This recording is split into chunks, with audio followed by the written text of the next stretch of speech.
Après quelques jours de vacances, c'est le retour du journal du télétravail, le podcast du magazine Management qui vous aide à mieux télétravailler. Je suis Lomique Guillot, rédacteur en chef du magazine Management, et aujourd'hui je vais vous parler commande à distance ou remote control. C'est parti.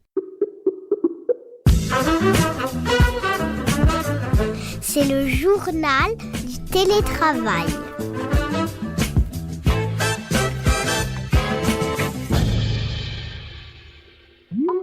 La traduction de télécommande en anglais, c'est remote control ou contrôle à distance.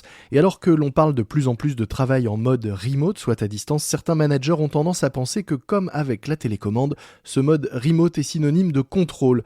Or, c'est tout l'inverse. La distance impose de la confiance, de l'autonomie et de l'empathie.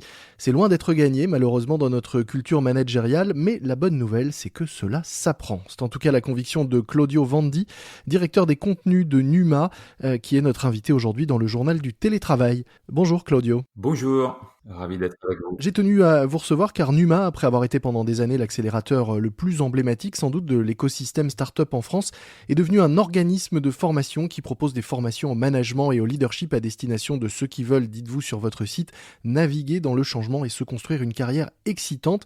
Et c'est dans ce cadre que vous lancez ce 4 mars une nouvelle saison de votre Remote Academy, un programme de webinaire dont l'objectif est de renforcer le leadership à distance. Première question toute simple, pouvez-vous nous dire en quoi consiste ce programme ? La Remote Academy, c'est une initiative qu'on a lancée au tout début du premier confinement, en mars dernier.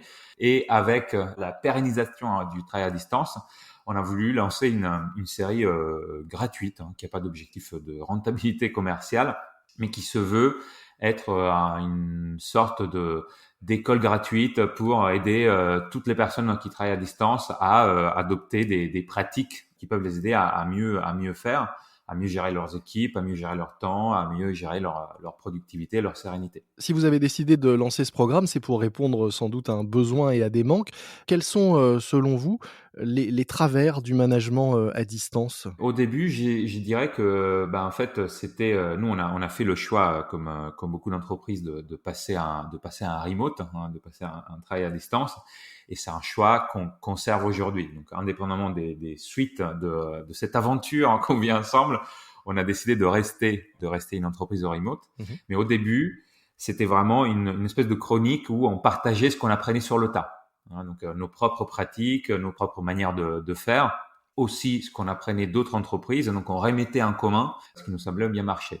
Un exemple, c'est par exemple dans l'animation d'équipe à distance, comment on fait pour que ces moments d'équipe restent des moments d'engagement, même si la distance fait que on est tous chacun un peu plus isolés qu'avant. Donc, c'est quoi la bonne manière de lancer une réunion hebdomadaire avec son équipe qui soit un levier d'engagement? Typiquement, ça passe par préparer des messages au début de ces réunions, qui soient des messages qui partagent l'ambition, l'actualité de l'entreprise. Partager aussi les victoires du quotidien. Il y a un enjeu de recréer de la cohésion d'équipe. Donc, en tant que manager, vous allez partager en commun les petites victoires de la semaine d'avant ou les échecs que vous reformulez comme apprentissage. Ça recrée cet esprit de communauté qu'on risque de perdre quand on est à distance, chacun uniquement à travailler sur ses projets et on croise uniquement les personnes avec qui on a des points spécifiques à faire. Mais c'est un peu un des problèmes du télétravail, c'est que en fait on voit les personnes uniquement si on cale des réunions avec elles et du coup on va caler des réunions parce qu'on a un point projet à faire et on perd tout ce qui était de l'information transverse, des échanges informels qui font aussi l'intérêt de travailler dans une entreprise. Donc, tout ça, on va le retrouver, par exemple, dans une manière d'animer ces réunions. Un autre exemple, c'est, vous le disiez au début, on parle de remote control et le travail à distance demande encore plus d'autonomie, encore plus de confiance. C'est vrai, mais en tant que manager, vous avez quand même besoin de savoir ce que fait chacun et où va votre équipe. Donc, comment on arrive à combiner cette confiance qui peut pas être une confiance aveugle. Et donc là, c'est par exemple des pratiques d'agenda transparente où chacun va nourrir son agenda de ses réunions, mais aussi des moments où on travaille en mode concentré individuel. Donc je vais noter dans mon agenda même les plages horaires qui concernent que moi. Le fait que je suis en train de travailler sur un document ou le fait que je suis en train d'enregistrer un podcast. par exemple.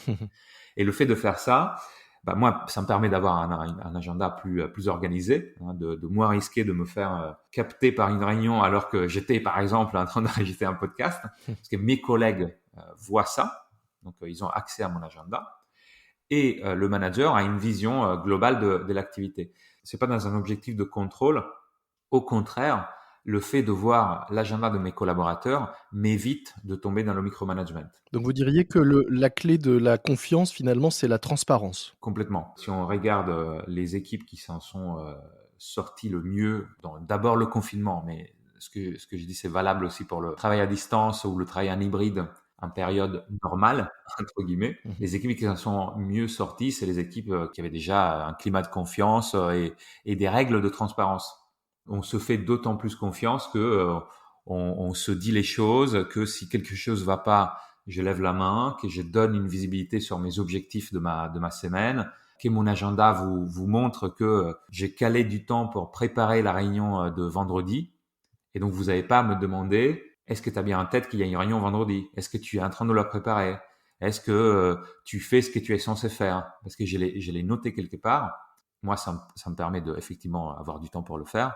Et vous, ça vous permet de voir que j'ai planifié du temps sans me demander qu'est-ce que tu fais. La pire question qu'on puisse entendre, qu'on puisse formuler, c'est qu'est-ce que tu fais?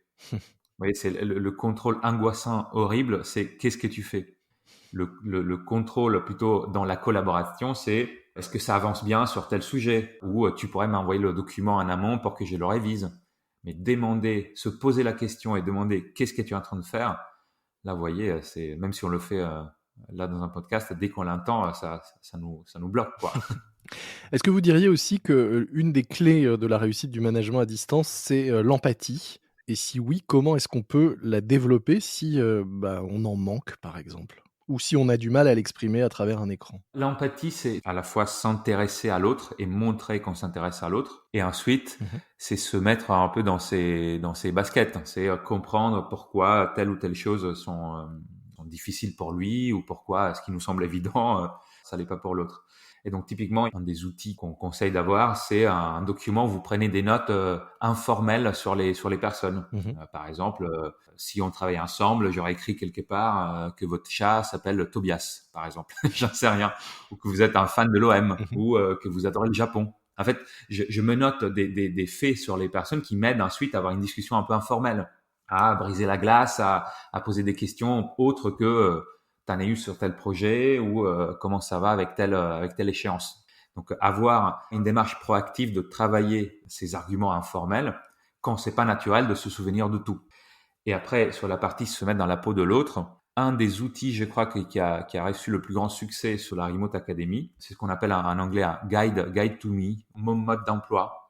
C'est un document que chacun dans l'équipe remplit où je vais noter, par exemple, chacun note. Donc, si je prends le mien, je note mon mode de travail. Est-ce que je suis plutôt du matin dans mes moments concentrés ou plutôt de l'après-midi? Est-ce que je préfère que vous me caliez des réunions le matin ou l'après-midi? Ou par exemple, qu'est-ce qui me rend dingue dans une collaboration? Ça peut être par exemple d'être invité à des réunions sans savoir quel est mon rôle, ou quand on me demande mon avis à chaud sans m'avoir préparé. Vous voyez, c'est les petits faits du quotidien qui vous dérangent dans une collaboration, ou au contraire, qu'est-ce qui vous donne de l'énergie? Et dedans, on y met aussi des anecdotes. J'adore cuisiner, donc ça vous donne l'opportunité, vous, de demander, si on démarre une réunion en début d'après-midi, qu'est-ce que tu as cuisiné aujourd'hui? C'est aussi de l'informel, c'est pas juste des règles de je me connecte entre 9h et 17h. C'est des éléments je dirais, du back-office de ce qu'on voit dans le fond Zoom des personnes. Donc à nouveau, cette idée de transparence pour éviter les non-dits qui sont pires que tout à distance, parce que beaucoup plus difficiles à régler. Ouais, complètement. C'est chacun a son mode de fonctionnement, d'autant plus à distance, des contraintes personnelles, le fait que j'organise ma vie privée, ma vie perso de manière différente. Et donc, c'est une des belles choses, je dirais, du travail à distance, du moment où on donne une visibilité aux autres. Et ça permet aussi de l'empathie parce que je peux vous dire, ne le prenez pas mal, mais j'ai tendance à écourter les réunions ou à faire des réunions de 30 minutes. C'est pas parce que le sujet est pas intéressant, c'est que voilà, je suis plus efficace comme ça. Et ce qui est super intéressant, je trouve, avec le fait d'être passé à distance, c'est que on a dû réapprendre ou se redire des choses qui allaient de soi avant. Et là, j'aimerais dire la chance qu'on a eue, c'est de pouvoir repenser des classiques, chose qu'on aurait rarement fait si on n'avait pas été confronté avec une nouvelle manière de travailler en entier. Chez vous, justement, vous êtes 50 salariés au sein de Numa. Vous disiez vous êtes tous en full télétravail depuis mars dernier. Qu'est-ce que concrètement vous avez remis à plat à l'occasion de cette nouvelle organisation? Une chose qui a radicalement changé, c'est notre communication écrite. Mmh. Dans un moment où on se voit moins, il y a moins de choses qui passent dans les croisements au bureau, la qualité de la communication écrite devient fondamentale. Mmh. Et donc, je remets de l'attention sur la manière dont j'écris, je relis mes messages parce que ça devient une espèce d'espace de travail, un mail bien fait ou un message bien fait sur Teams ou sur Slack. Mmh. Et du coup, une baisse du nombre de réunions. On n'a pas besoin de faire des réunions pour tout, on a besoin de faire des réunions où il y a vraiment des choses à discuter. Si c'est juste pour vous informer de quelque chose, réciter devant vous un document, je vais plutôt vous l'envoyer en étant le plus clair possible. Ce qui fait que du coup, j'ai moins de réunions, mais mes réunions, je les prépare vraiment. Mmh. Les personnes savent pourquoi elles sont là. La parole circule de manière efficace et libre. Et du coup, il y a vraiment un gain de qualité d'interaction. Et à l'inverse, parmi les nombreuses choses que vous avez pu tester depuis bientôt 1 an, est-ce qu'il y en a qui n'ont pas fonctionné, que vous avez abandonné rapidement? Oui, par exemple, je pense qu'on n'est pas les seuls, mais les cafés virtuels, Mmh. c'était artificiel, on savait pas trop quoi se dire, donc ça coupait court, et c'était un moment où ça venait pas forcément au bon moment de l'agenda. Ce qu'on a fait à la place, c'est de dire en fait dans nos réunions, Mmh. nos one-one de management, nos réunions d'équipe, on garde le temps pour aussi avoir des moments de pure connexion Pour de l'informel. où on se parle de choses qui ont pas de productivité immédiate, mais en fait, c'est parfois les choses les plus importantes. C'est ce qui vous permet d'entretenir une relation avec quelqu'un. Merci beaucoup Claudio Vandi. Je rappelle que vous êtes directeur des contenus de Numa et que vous nous parliez donc de la nouvelle saison de la Remote Academy, ce programme de formation à distance que vous avez lancé, programme vers lequel nous mettrons un lien dans les notes de cet épisode pour ceux qui souhaiteraient découvrir ce programme et vos contenus nombreux et riches. Merci à vous. C'est la fin de cet épisode du JT, le journal du télétravail de management. Si le sujet vous intéresse, n'oubliez pas que nous avons plus de 150 autres épisodes qui sont en ligne et que vous pouvez écouter depuis bientôt 1 an. En effet, ce podcast vous propose d'explorer toutes les facettes du télétravail. Et elles sont nombreuses. Le journal du télétravail, 150 épisodes à écouter sur l'ensemble de vos plateformes d'écoute, des plateformes sur lesquelles vous pouvez également vous abonner à notre podcast. Vous serez ainsi averti de la sortie de chaque nouvel épisode. Moi je vous dis à très vite. D'ici là, soyez prudents, respectez les consignes, les gestes barrières, le couvre-feu et bon télétravail à tous. C'est le journal du télétravail.